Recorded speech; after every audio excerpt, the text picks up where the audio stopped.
नमस्कार. जनता दरबारामध्ये आपल्या सगळ्यांचं हार्दिक स्वागत. निरनिराळ्या सकारात्मक प्रयत्नांची माहिती आपण आपल्या जनता दरबारमधून करून घेत आहोत, ज्याचा उत्तम प्रतिसाद आम्हाला मिळत आहे. त्याबद्दल अनेक अनेक धन्यवाद. मंडळी, आपण नुसती सकारात्मक माहिती किंवा उपयोगी माहिती आपण जाणून घेत आहोतच, पण त्याचबरोबर आपण चांगले विचार सुद्धा एकमेकांसमोर मांडत आहोत किंवा या जनता दरबारच्या व्यासपीठावरून चांगले विचार आपण रुजवत आहोत. त्यासाठी वेगवेगळ्या कथाही आपण सांगत असतो. त्याच अनुषंगाने रामायणातली एक कथा म्हणा किंवा दंतकथा नुकतीच वाचनात आली, अतिशय सुंदर अशीच आहे. सीतेचं हरण रावणाने केल्यानंतर सुद्धा सीता रावणाला अजिबात वश झाली नाही. तेव्हा एकाने रावणाला असं विचारलं की अरे, तू मायावी रूप घेण्यामध्ये पारंगत आहेस, मग तू आता रामाचं रूप का नाही घेत आणि सीतेला वश करून घे. रावण म्हणला, तेही मी करून बघितलं, मी रामाचं रूप घेतलं, पण तरीही मी अयशस्वी ठरलो. याला कारण मी जेव्हा रामाचं रूप घेतलं तेव्हा माझ्या मनातले सगळे वाईट विचार नष्ट झाले आणि मी अयशस्वी ठरलो. बघा मंडळी, किती सुंदर विचार आहे, किती सुंदर कथा आहे. म्हणजे एखाद्या आदर्शाचं आपण जरी नाव घेतलं ना, तरी आपल्या मनातल्या वाईट विचार असतील, वाईट भावना असतील, ते सगळे निघून जातात. इतका सुंदर विचार या कथेमध्ये सांगितलेला आहे.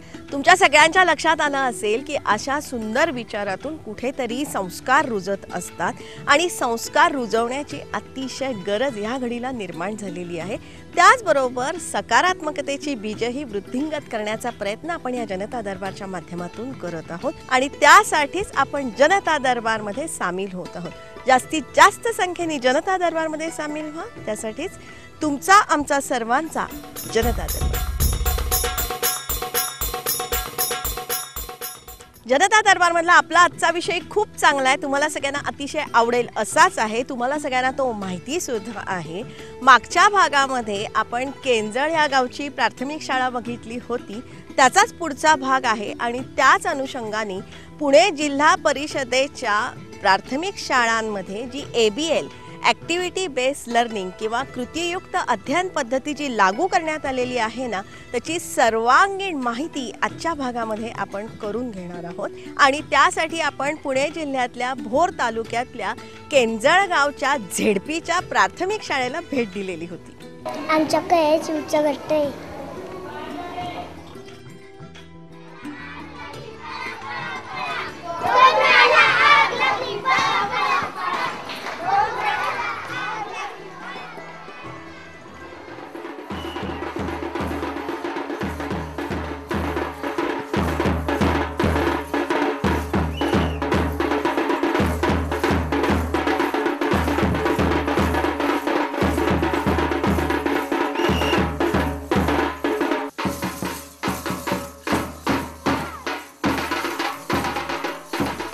हसणारी, बागडणारी, विविध कृती करणारी ही सारी मुलं शाळेमध्ये आनंदाने येतात. शाळेतून त्यांना घरीही जायचं नसतं. या मुलांना नित्य नवीन काहीतरी शिकण्याची आस लागलेली आहे. शाळेचं अभ्यासाचं दडपण नाहीसं झालेलं आहे. परीक्षेची भीतीही नाहीशी झालेली आहे. शिक्षकांशी आणि मित्रत्वाचं नातं जोडलेलं आहे. रंगीबेरंगी आकर्षक साहित्य इथे मुबलक प्रमाणात दिसते. या साहित्यातून ही बालसेना शिक्षण घेते. हे साहित्य शाळेतच मिळत असल्यामुळे दप्तराचं ओझंही नाहीसं झालेलं आहे. डब्यासाठी स्वादिष्ट खिचडी किंवा गरमागरम आहार इथेच त्यांना मिळतो. म्हणजेच शिक्षण, शैक्षणिक साहित्य, आहार, गणवेश सारं इथे मोफत आहे. आणि त्याचबरोबर जागतिक दर्जाचं शिक्षणही पुणे जिल्ह्यातल्या झेडपीच्या या शाळेमध्ये आता मिळायला लागलेलं आहे. त्यासाठी त्यांनी इथे ABL म्हणजेच ॲक्टिव्हिटी बेस्ड लर्निंग किंवा कृतीयुक्त अध्ययन पद्धती इथे लागू करण्यात आलेली आहे. त्यामुळेच आता ह्या परिसरातल्या अनेक पालकांनी खाजगी इंग्रजी मीडियममध्ये टाकलेल्या आपल्या मुलांना आता तिथून काढून झेडपीच्या ह्या शाळांमध्ये त्यांनी प्रवेश घेतलेला आहे. उत्तम प्रगती आहे अगदी सगळ्याच बाजूने. एक एवढ्या 2 ते 3 महिन्यामध्येच म्हणजे शाळा चालू झाल्यापासून आत्तापर्यंतच्या अवधीमध्ये तो पूर्ण पैकीच्या पैकी मार्काने पास झालेला आहे सगळ्या विषयांमध्ये. आणि शाळेबद्दल सांगायचं म्हणजे कसं, नुसती शाळा चांगली असून उपयोगीची नाही, शाळेतले शिक्षकसुद्धा खूप उत्तम आहेत. आणि माझ्या मुलाची म्हणजे तीच मोठी खूप प्रगती आहे. त्याला इंग्लिश मिडियममधनं काढून कोणताही ट्रबल आले नाही कोणत्या गोष्टीमध्ये. म्हणजे मराठी विषयामध्ये त्याला आत्ता पैकीच्या पैकी मार्क आहे, फक्त त्याचा अर्धा मार्क गेलेला आहे. अच्छा हो. आणि सगळ्याच तुम्हाला विषयात घरी अभ्यास किती करून घ्यायला लागतो? घरी मी फक्त त्याचं वाचन घेते. मोठ्याचा काही अभ्यास मला घ्यावा लागत नाही, त्याचा तो सगळा अभ्यास करतो. छोट्याचा जरा अभ्यास घ्यावा लागतो, लिखाण थोडंसं कमी पडते त्याचं, पण त्याच्या टीचर खूप उत्तम करून घेतात सगळं शाळेत. आणि दप्तराचा ओझं पण कमी झालं? नाही, दप्तराचा अजिबात प्रॉब्लेम नाही आहे. दप्तराचा फक्त डबा आणि बाटली, त्याचा सुद्धा आग्रह नाही. शाळेत आहार शिजवला जातो, पण काही मुलांची आवड असती. माझ्या मुलांना कधी कधी आवडतो, कधी आवडत नाही, त्यामुळे डबा मी घरचा आणि बाटली असते. बाकी काय पॅड छोट्या मुलाचं आणि एक कंपास, आणि मोठ्या मुलाचं काय 2 विषयांची वही आणि पुस्तक तेवढंच असतं. बाकी सगळं त्यांचं दप्तर शाळेतच आहे. माझं नातं आहे या शाळेत. बरं, कितवी पहिला जिज्ञासा इंग्लिश स्कूलला होता, आता आम्ही इथं घातला. का बरं? इथली शिक्षक लोक चांगले आहेत, चांगले शिकवतात, शाळेचंही चांगलं आहे, प्रगती चांगली आहे, त्यामुळे मग आम्ही इथं घातलं. ABL किंवा ॲक्टिव्हिटी बेस्ड लर्निंग किंवा कृतीयुक्त अध्ययन पद्धती लागू करण्याचा आपल्या राज्यामध्ये पहिला मान जातो पुणे जिल्ह्याला. पुणे जिल्हा परिषद, पुणे हा राज्यातला एक प्रगत असा जिल्हा आहे. आणि या प्रगत जिल्ह्यामध्ये आपल्याला माहिती आहे की पुण्याला ऑक्सफर्ड ऑफ ईस्ट मानलं जातं.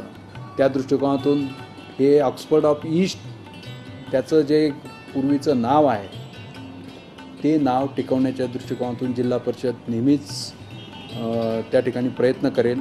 आणि त्या प्रयत्नाचा एक भाग म्हणूनच एक नवीन भाग या ठिकाणी कृतीयुक्त अध्ययन किंवा ABL उपक्रम आम्ही सुरू केलेला आहे. आणि त्याचं यश आम्ही पाहतो आहे, आणि त्याचं जे यश आहे इतरांनी त्याच्यामध्ये सामील व्हावं असं मी निश्चितपणे आवाहन करेन. महाराष्ट्रात पुणे जिल्हा परिषद अशी पहिली जिल्हा परिषद आहे की तिने कृतीयुक्त अध्ययन पद्धती चालू केली. आणि त्या पद्धतीचा उपयोग इतका झाला मुलांची गुणवत्ता वाढण्यासाठी की पुणे जिल्ह्यामध्ये साधारणपणे 1135 शाळा या कृतीयुक्त अध्ययन पद्धतीमध्ये सहभागी झालेल्या आहेत. आणि नुसतं तेवढं पुरतं मर्यादित नाही, तर जिल्हा परिषदेने ह्या उपक्रमासाठी अजितदादा पवार ज्या वेळेला जिल्ह्याचे पालकमंत्री होते त्यावेळेला नाविन्यपूर्ण उपक्रम म्हणून त्याची दखल घेतली आणि DPCमधून आम्हाला त्यावेळेला निधी उपलब्ध करून दिला. ह्या वर्षीसुद्धा आम्ही जिल्हा परिषदेच्या स्वतःच्या उत्पन्नातनं म्हणजे स्वतःच्या बजेटमधून आम्ही 2 कोटी रुपयाची ह्या उपक्रमासाठी बजेटमध्ये तरतूद केलेली आहे.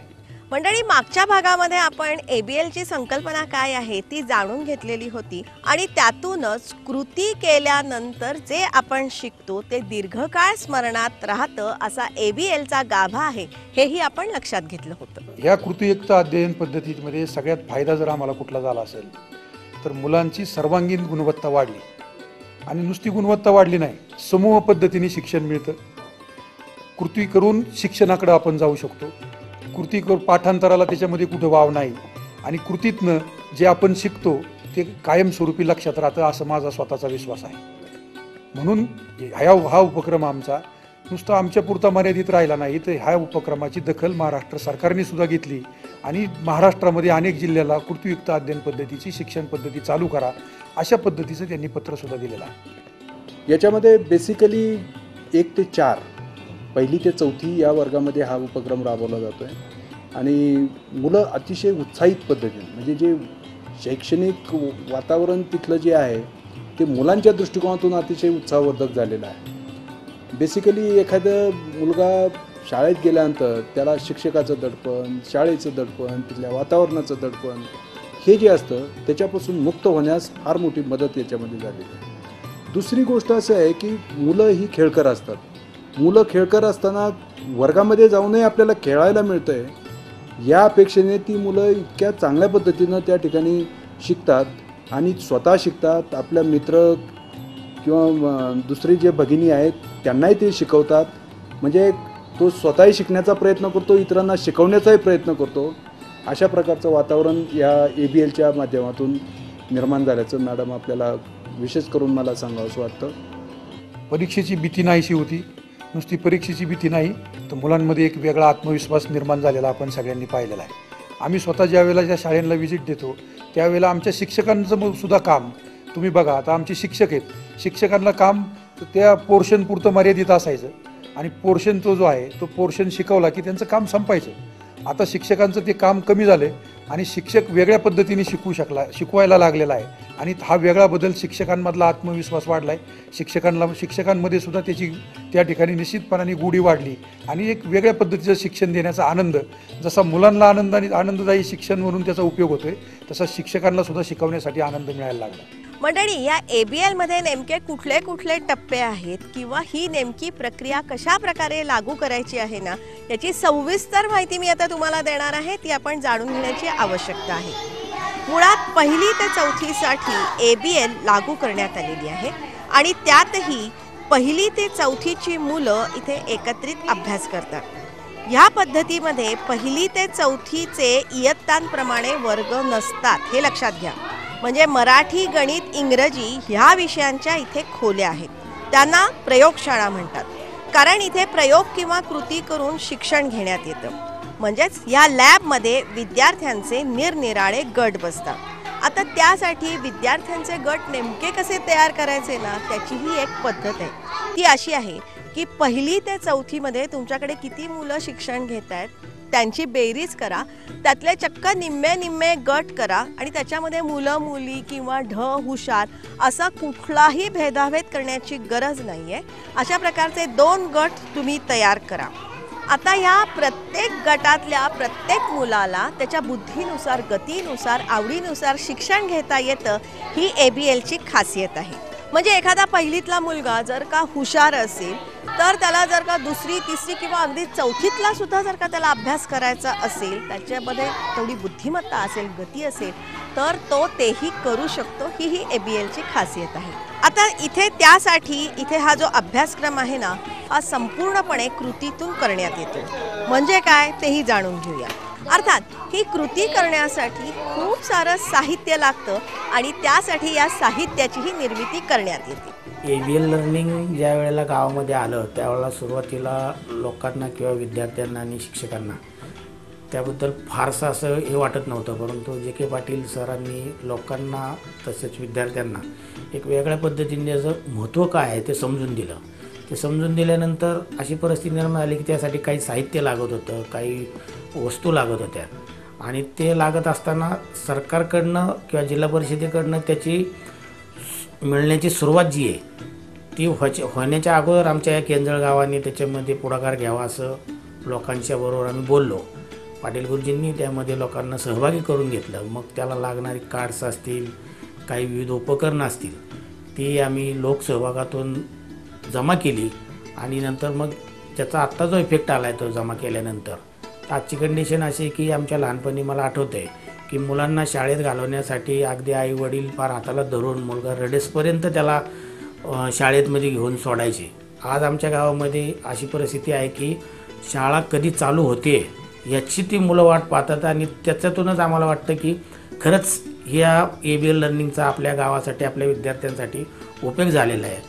आता ह्या एवढ्या साहित्यातून मुलं नेमकी त्यांची कार्ड कशी ओळखतात हाही प्रश्न पडू शकेल. पण त्यासाठी एक विशिष्ट प्रक्रिया आहे आणि त्यासाठी आपण हे विषयवार फलक बघूया, त्याप्रमाणे कृती करत जायचं असतं. त्यातही लॅडर ही संज्ञा महत्त्वाची आहे. लॅडर म्हणजे शिडी. लॅडर म्हणजे मराठीमध्ये शिडी. ही लर्निंग लॅडर म्हणजे अध्ययन शिडी आहे. शिडीमध्ये टप्पे असतात, तसे या प्रत्येक शिडीमध्ये टप्पे आहेत. हा शिडी म्हणजे काय, तर शिडी म्हणजे अभ्यासक्रम, त्याचं नियोजन ते या शिडीमध्ये दाखवलं. अभ्यासक्रमामध्ये समजा 1ली म्हणजे याला आम्ही पहिला स्तर म्हणतो, पहिल्या स्तरातलं भाषा असेल तर अभ्यासक्रम जो 1लीचा भाषेचा आहे त्यामध्ये सोयीस्कर असे आपण टप्पे केलेले आहेत, ज्याला आपण घटक म्हणतो. प्रत्येक भाषेच्या म्हणजे विषयामध्ये साधारणतः 12 ते 14 घटक असतात. या प्रत्येक घटकाला एका विशिष्ट पद्धतीने जर त्याची रचना केली, सोप्याकडून अवघडाकडे, तर शिकण्याची प्रक्रिया जी आहे ती सोपी होती. तशी ही रचना सर्व अभ्यासक्रमातल्या घटकांची क्रमाने केलेली आणि या प्रत्येक टप्प्याला आम्ही माइलस्टोन असं म्हणतो. लॅडर म्हणजे काय ते तुमच्या लक्षात आलं ना. लॅडर म्हणजे शिडी. आता ह्या लॅडरवरती निरनिराळे माइलस्टोन आहेत. छोटे छोटे कृती उपक्रम करत त्या माइलस्टोनला पोचायचं असतं. ह्या कृती ज्या कार्डावर आहेत त्याला अध्ययन कार्ड म्हणतात. हे कार्ड बघून ती कृती करत जायची. आता ही कृती नेमक्या कुठल्या वर्गासाठी आहे हेही समजायला पाहिजे, म्हणून प्रत्येक कार्डावरती डाव्या कोपऱ्यामध्ये एक चित्र छापलेलं आहे ज्याला लोगो म्हणतात. आता ह्या कार्डाच्या उजव्या कोपऱ्यात लोगोच्या कार्डाचा नंबर आहे आणि तळपट्टीवरचा क्रमांक आहे ना ते माइलस्टोनमधील कार्डाचा क्रम दाखवतो. आता ह्या प्रत्येक माइलस्टोनमध्ये 10 ते 14 कृती आहेत, म्हणजेच 10 ते 14 लोगो आपण बघतो. आता हे लोगो नेमके कुठल्या विषयाचे आहेत हे समजावेत म्हणून विषयवार वेगवेगळे लोगो असतात, त्याची चित्र बदलतात. जसं मराठी विषयाच्या लोगोवरती तुम्हाला सगळे प्राणी दिसतील, गणिताच्या लोगोवरती पक्षी दिसतील, इंग्रजीच्या लोगोसाठी वाहनं वापरण्यात आलेली आहेत, परिसर 1 या विषयासाठी फळं आहेत आणि परिसर 2 यासाठी निरनिराळ्या प्रकारचे दिवे आहेत. याला सगळ्याला लोगो म्हणतात. तसंच हे साहित्य कुठल्या इयत्तेचं आहे ते ओळखण्यासाठी प्रत्येक इयत्तेचा रंग निश्चित केलेला आहे. जसं पहिलीसाठी लाल रंग आहे, दुसरी इयत्तेसाठी हिरवा रंग आहे, तिसरीसाठी निळा आहे आणि चौथीसाठी फिकट केशरी रंगाचा रंग वापरलेला आहे. प्रत्येक विद्यार्थ्याची बुद्धिमत्ता म्हणा किंवा शिकायची एक तयारी असेल, गती असेल किंवा जे शिकलेलं आहे ते ग्रहण करण्याची सुद्धा एक वेगवेगळी पातळी असते किंवा मर्यादा असते. या सगळ्याचा विचार करून या अध्ययन पद्धतीमध्ये विद्यार्थ्यांचे 6 समूह करण्यात आलेले आहेत, तेही आपण जाणून घेण्याची आवश्यकता आहे. आणि या 6 समूहानुसार 6 समूह थाळ्या तयार करण्यात आलेल्या आहेत आणि त्याच्यावरती संबंधित लोगो छापण्यात आलेले आहेत.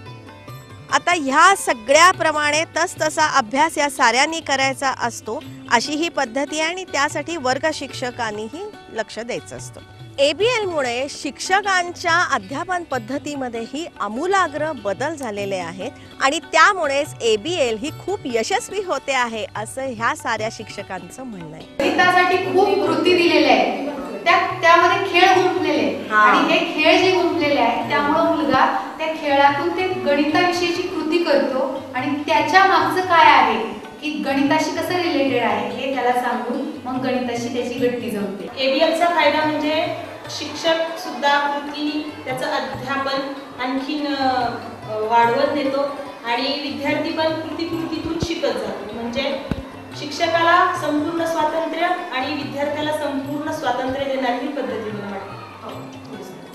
शिक्षक विद्यार्थ्यांना समजून चांगला घेतो इथं आणि प्रत्येकाला प्रत्यक्ष मार्गदर्शन केल्यामुळं अगदी अटॅचमेंट होती आणि विद्यार्थी शिकणं जे महत्त्वाचं आहे ते यामध्ये घडते. ABL मुळे म्हणजे कृतीतून शिक्षण झाल्यामुळं मुलांचं जे बेसिक असतं ते एकदम पक्क झालं आणि मुलं स्वअभिव्यक्ती व्यक्त करायला, प्रकट करायला शिकले. मुलं धीट बनली. महत्त्वाचा मुद्दा म्हणजे मुलं धीट बनली. इतर वेळी पारंपरिक पद्धतीमध्ये शिक्षक शिकवत होता, मुलं ऐकत होती, परंतु या पद्धतीमध्ये प्रत्येक मूळ शिक्षकाजवळ येते आणि त्यामुळे शिक्षकाची जी भीती बद्दलची जी भीती कमी झाली आणि प्रत्येक मूल धाडसानं शिक्षकाकडे जाऊ लागलं आणि शिकू लागलं. मुलांची भीती नष्ट झाल्यामुळे मुलं मुक्तपणे व्यक्त होतात आणि कृतीयुक्त अध्ययन पद्धती असल्यामुळे मुलं साहित्य भरपूर प्रमाणात हाताळलं आणि त्यामुळे त्यांना हाताळण्याची ती आपलीच वस्तू आहे, उद्या ती आपल्याला वापरायची आहे, ती झाल्यानंतर व्यवस्थित ठेवली पाहिजे, कार्ड ज्या त्या ट्रेमध्ये गेलं पाहिजे किंवा सगळ्या वस्तू किंवा शाळेच्या सगळ्या बाबतीत ना ती स्वतः जबाबदारी त्यांचं भान निर्माण झाले. ABLच्या यशामध्ये स्थानिकांचाही फार मोठा सहभाग आहे. ABL लर्निंगसाठी ही जी शिक्षण पद्धती आहे हे महाराष्ट्रातल्या नव्हे देशभरातल्या सगळ्या जनतेने त्याचा एक ॲक्सेप्ट करून लोकांपर्यंत पोहोचवण्यासाठी लोकसहभाग द्यावा. शिक्षक मंडळी आमची या ठिकाणी चांगल्या पद्धतीने काम करतात. जिल्हा परिषदेचे अध्यक्ष आत्ताचे त्यावेळेला उपाध्यक्ष होते, शिक्षण खातं त्यांच्याकडे होतं, त्यावेळेला त्यांनी या प्रोजेक्टसाठी आणि आता इथला जो परिसर आहे याच्यासाठी फार बहुमूल्य सहकार्य केलेले आहे. त्यांची एक विचाराची जी शिक्षणामागची जी भूमिका आहे ती खूप चांगली असल्यामुळं हा इथं चांगल्या पद्धतीने प्रोजेक्ट चालू आहे. मंडळी, आता ABL ही पद्धती इतर जिल्ह्यांसाठी सुद्धा लागू करण्याच्या दृष्टीने प्रयत्न सुरू झालेले आहेत आणि तुम्हाला जर का ABLची यशोगाथा बघायची असेल ना तर पुणे जिल्ह्यातल्या झेडपीच्या शाळांमध्ये जा आणि तिथल्या प्राथमिक शिक्षणामध्ये जी प्रगती झालेली आहे ती तुम्ही नक्कीच बघा. किंवा अगदी मागच्या भागामध्ये किंवा ह्या भागामध्ये सुद्धा आपण भोर तालुक्यातल्या केंजळगावची ही जी झेडपीची शाळा बघितली ना, या शाळेलाही तुम्ही भेट देऊ शकता. पण त्या PRC कमिटी आमच्याकडे आली होती मधल्या काळामध्ये, आणि PRCच्या कमिटीने सुद्धा म्हणजे अध्यक्ष महोदयांनी त्यांच्या सर्व कमिटीने सुद्धा आमच्या ह्या उपक्रमाचं त्या ठिकाणी कौतुक केलेलं आहे. ह्या उपक्रमामुळं जिल्हा परिषदेच्या शाळेची गुणवत्ता वाढली, अशा पद्धतीचं कौतुक त्यांच्या प्रोसिडिंगला सुद्धा त्या ठिकाणी आलेलं आहे. दुसरी एक गोष्ट मला आपल्याला सांगावीशी वाटते की पंचायत राज समिती, त्या समितीने ऑगस्टमध्ये आमच्याकडे भेट दिली होती आणि या संकल्पनेचं अनेक इतरही संकल्पनेचं त्यांनी विशेष करून जिल्ह्याचं अभिनंदन केलं आणि राज्याच्या स्तरावर हे आपल्याला अवलंब करता येईल का या दृष्टिकोनातून राज्य शासनाला शिफारसी करण्यासाठी आमच्याकडून अहवाल मागितला. आम्ही तो अहवालही त्यांना सादर केला. त्याचा परिणाम म्हणून राज्य शासनाने सुद्धा 15 जून 2015च्या शासन निर्णयाने शालेय शिक्षण विभागाच्या त्यांचा जो गुणवत्ता विकास कार्यक्रम चालू आहे त्याच्यामध्ये पुणे जिल्ह्याचा ABL कार्यक्रम आणि ISO उपक्रम या दोन्हीचा समावेश त्याच्यामध्ये केलेला आहे आणि राज्यभर हा उपक्रम जावा अशी अपेक्षा शासनाने त्या ठिकाणी व्यक्त केलेली आहे. शिक्षणाचा पाया बळकट करण्यामध्ये प्राथमिक शिक्षणाचं महात्म्य किंवा महत्त्व अनन्यसाधारण आहे. त्याच अनुषंगाने हे जे असे निरनिराळे प्रयोग होत असतात ना, ते आपण जाणून घेण्याची आवश्यकता आहे. आणि शिक्षण हा असा विभाग आहे की शिक्षण विभाग हा शाश्वत विकासामध्ये मिळतो आणि त्याच्यामध्ये जे जे कोणी जबाबदार माणसं असतील, जे शिक्षणामध्ये काम करतायत, आरोग्यामध्ये काम करतायत, यांनी त्या ठिकाणी जेवढा वेळ आपण काम करू तेवढा वेळ समाजाच्या हितासाठी, त्या विद्यार्थ्यांच्या भवितव्यासाठी प्रामाणिकपणाने झोकून देऊन काम केलं पाहिजे अशी अपेक्षा या क्षेत्रात काम करणाऱ्या सगळ्या माणसांकडनं आहे.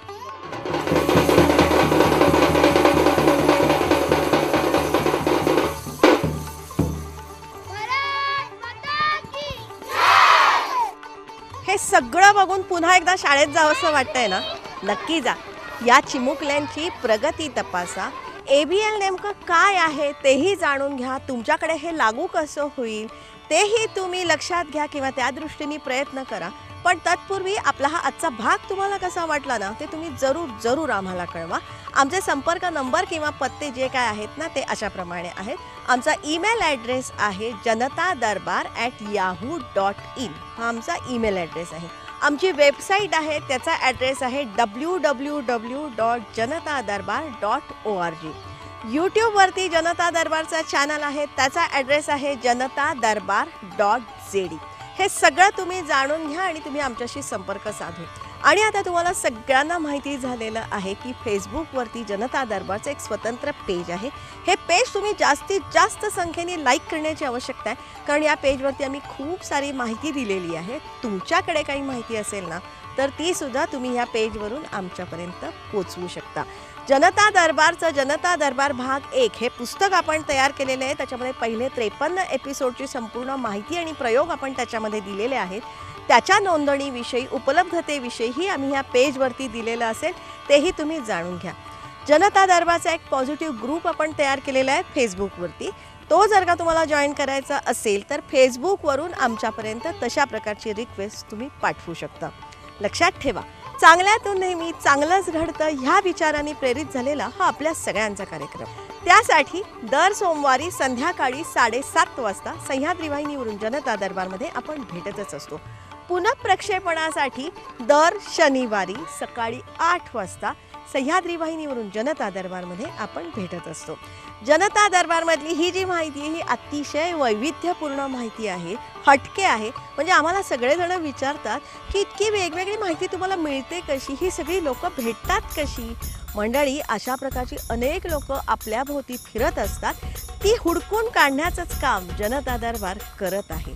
ही जी माहिती आहे ना, ह्याचा उपयोगही आपल्याला खूप होणार आहे. याची मधली विश्वासार्हताही आम्ही खूप जपत आहोत. आमची अपेक्षा एकच आहे, आता ही जी सगळी माहिती आहे ना, ही जास्तीत जास्त लोकांपर्यंत पोचायला पाहिजे, जेणेकरून ह्या माहितीचा उपयोग आपल्या सगळ्यांना होईल. त्यासाठी जास्तीत जास्त संख्येने जनता दरबारमध्ये सामील व्हा. त्यासाठीच तुमचा, आमचा सर्वांचा जनता दरबार.